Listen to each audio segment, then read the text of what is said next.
All right, concept number 4, inequalities of variables on both sides. So here's a method for solving an inequality with variables on both sides. So you're going to collect the variables on one side of the inequality symbol. This is just like how we did with equations. You're going to collect the constants on the opposite side of the inequality symbol. You're going to solve, and then you're going to determine how many solutions there are. So a special thing happens with inequalities with variables on both sides is you can have three types of solutions. This one talks about 2, but then we'll find there's another one.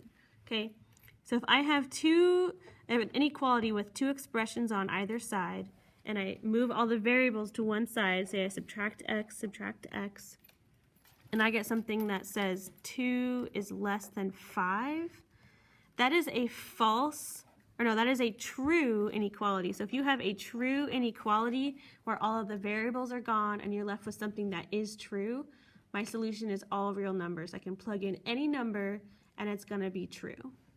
Okay, so let's look at the one with no solutions. If I get rid of all my variables and I get something like 5 is greater than 9, that is a false inequality. 5 is not bigger than 9. 5 is less than 9, okay? So I have no solution when I end up with a false inequality. Okay, I can have a solution where I do get a solution and I get a set of numbers that are very specific, and we'll find those out in these examples here. Okay, so let's start solving some problems. Let's start with number 1. Okay, I'm going to move all the variables on the other side. I'm going to subtract 3x. X minus 3x is negative 2x. 8's left over there. Then I divide by negative 2. I get x. I divided by a negative, so I have to flip the sign. It's greater than negative 4. And that's my answer. Open circle, going to the right.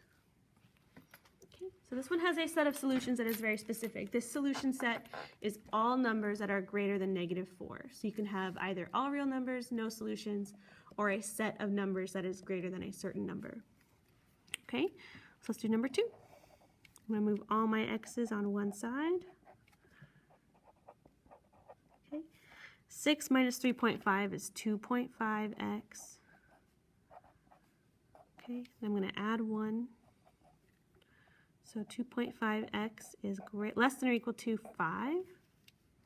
Okay, I'm going to divide by 2.5,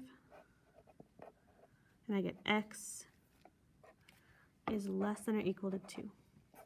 Okay, so that is my solution set. So I'm going to have 2, closed circle, going to the left.